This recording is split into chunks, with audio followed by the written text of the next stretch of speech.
రెడ్డి వాళ్ళకి 1100 ఎకరాల భూమి ఉంది. శంకర్పల్లి కొండకల్లి పరిసర ప్రాంతాల లోపల వాళ్ళకి 1100 ఎకరాల భూమి ఉంటుంది. దీన్ని సీలింగ్ యాక్ట్ కింద వాళ్ళు డిక్లేర్ చేశారు. మాకున్న భూమి 1100 ఎకరాలు, ఇక దీంట్లో మేము ఇంత భూమి ఉంచుకుంటాం, మిగతా అంతా ప్రభుత్వానికి సరెండర్ చేస్తున్నామని చెప్పి చేసిండ్రు. ఆ పెద్ద ఆయన పేరు కేవీ నరసింహారెడ్డి గారు. కేవీ నరసింహారెడ్డి గారు సుమారు 1100 ఎకరాల భూములకి ఆయన ఓనరు. డేట్ జూన్ 8వ తారీఖు 1979 రోజు ఆయన ల్యాండ్ సీలింగ్ బిఫోర్ ట్రిబ్యునల్ ముందు రంగారెడ్డి జిల్లా ముందు వచ్చి వారు ఒక డిక్లరేషన్ ఇచ్చారు. దాంట్లో ఏం చెప్తారంటే, సెక్షన్ 9 ఆఫ్ దిస్ యాక్ట్ ప్రకారం శ్రీమతి సుభద్రాదేవి, అంటే వారి శ్రీమతి గారి పేరు మీద, Subhadra Devi land in excess of ceiling area is 2537 SH as on the notified case, that is on 1/1/1975, which is liable to be surrendered to the government under this act. ఇది వారి శ్రీమతి సుభద్రాదేవి గారి నుంచి ట్రిబ్యునల్ ముందు అఫీషియల్ చేసినటువంటి అఫిడవిట్, పేజ్ నెంబర్ 7 నేను చదివినాను, మీకు copies ఇస్తాను. So ఇది మాది కాదు భూమి అని చెప్పి వాళ్ళు సరెండర్ చేసినారు సీలింగ్ చట్టం ప్రకారం. కానీ దురదృష్టం అయిపోయింది, సీలింగ్ చట్టం పోయింది, వాళ్ళు పోయినారు పెద్ద మనుషులు, అప్పుడున్న మంచి మనసు పోయింది, ఇప్పుడు వారసులు వచ్చారు. వీళ్ళకి వారసులకి శ్మశానాలు, చెరువులు, కుంటలు, గిరిజనుల భూమి ఏది ఉంటే అది అమ్ముకోవాలనే ఆలోచన వచ్చి వీళ్ళు ఈ మధ్యలో ఈ ఖాళీ ఉన్నటువంటి భూములు, సర్వే నెంబర్లు వచ్చిన భూములు అన్నీ పోయిన తర్వాత బిలాదాఖలా భూమి అంటే ఎవరు క్లెయిమ్ చేయండి, ఏ సర్వే నెంబర్ లేకుండా మిగిలిపోయింది, ఒక 85 ఎకరాలు మిగిలింది. టీఐసిసి పోయినాక ఇతరత్ర పోయినాక అంతే నవకిల్ సార్ 85 ఎకర్స్ మిగిలిన భూమి మిగిలింది.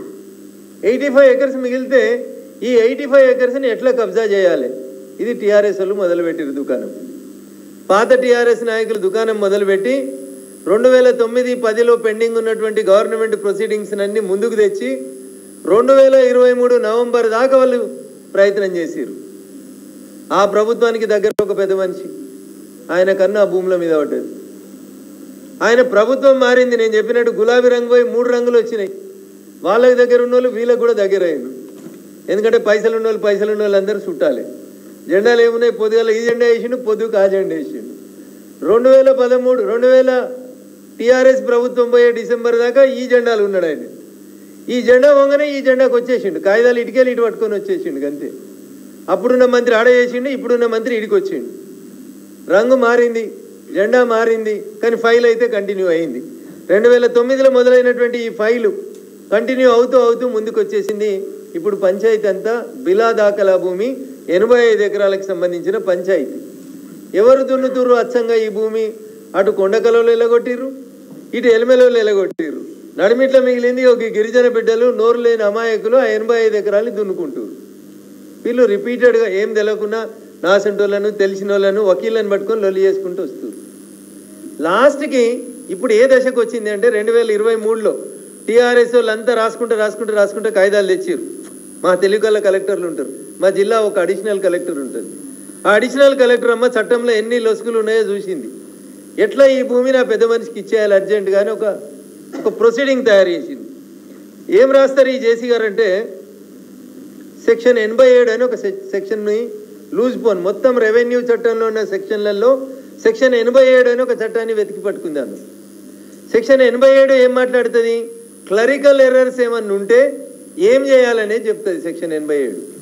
క్లరికల్ ఎర్రర్స్, ఒకవేళ ఎల్లయ్య పేరు మీద ఎల్లారెడ్డి పడ్డది, లేదా మల్లయ్య పేరు మీద మల్లారెడ్డి పడ్డది, అట్లాంటి క్లరికల్ ఎర్రర్స్ జరిగినప్పుడు బాధితులు ఎవరన్నా ఉంటే 2 సంవత్సరాల లోపల రెవెన్యూ అధికారులకి దరఖాస్తు పెట్టుకుంటే క్లరికల్ ఎర్రర్స్ని రెక్టిఫై చేయమని చెప్తుంది. సార్ ఇది ఎట్లా అని తహసీల్దార్లు చాలామంది ఉంటారు కదా రాష్ట్రంలో, అందరికీ డౌట్ వస్తే వీళ్ళందరికీ పెద్ద పైన CCLA అని ఒక డిపార్ట్మెంట్ ఉంటుంది. టీఆర్ఎస్లో ఆ సారే ఉన్నాడు CCLA, కాంగ్రెస్లో కూడా అదే సార్ ఉన్నాడు.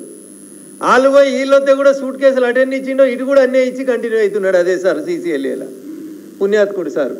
ఆ సార్ ఏం చేసిండు, ఇప్పుడు సెక్షన్ 87 గురించి మాట్లాడుతూ ఒక తహసీల్దార్ నాస్ అంటోడు, ఏం చేయాలి సార్ మరి క్లరికల్ ఎర్రర్లు అంటే ఒక్కొక్కరు ఒక రకమైన ఎర్రర్ పట్టుకొని వస్తుర్రు.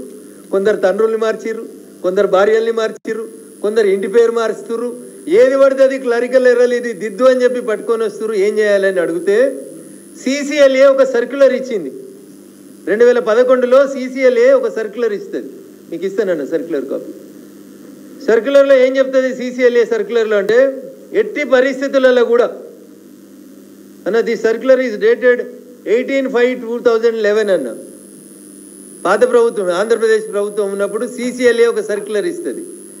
18 మే 2011 ఒక సర్క్యులర్ ఇస్తుంది.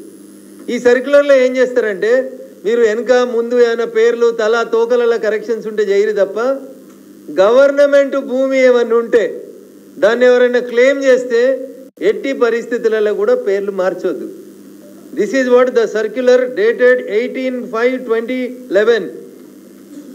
దీంట్లో క్లియర్గా ఈ సర్క్యులర్ లోపల ఏం చెప్తారు, దేన్ని క్లరికల్ ఎర్రర్ అంటారు రాస్తారు. Are defined as minor errors which do not involve alteration of area, change of classification, change of name of pattadar, since change of boundary change cannot be treated as a correction of the clerical error. ఇంత కేటగారికల్గా ఇస్తూ దీంట్లోనే ఇంకొక చోట ఏమి ఇస్తాడంటే government land cannot be converted as patta land in the name of correction of wrong entries of pattadar names అంటాడు. ఇంత క్లియర్గా CCLA సెక్షన్ 87కి డెఫినేషన్ చెప్తే మా దగ్గర ఒక జేసీ గారు ఉన్నారు, పాపం పేర్లు చెప్తే బాధపడతారు. మా జేసీ గారికి జ్ఞానోదయం అయింది.